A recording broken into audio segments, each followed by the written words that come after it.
15 лет успешной карьеры в крупной фармацевтической компании однажды завершились для меня неожиданно сокращением. Но я не опустила руки, я расцвела. Сейчас я риэлтор элитной недвижимости.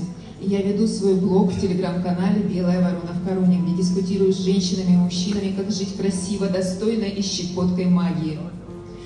Я пишу прозу, поэзию. В этом году я приняла участие в конкурсе «Леди Шарп» и получила высокую награду «Гранд Леди Шарп». Это еще одно доказательство, что я на верном пути. Я уверена, что зрелость – это сила, уверенность – это украшение, а корона – это состояние души. И я здесь, на этой сцене, для того, чтобы вселить в вас уверенность, что никогда не поздно выбрать себя. Я благодарю вас. Аплодисменты Джанина Владимирова.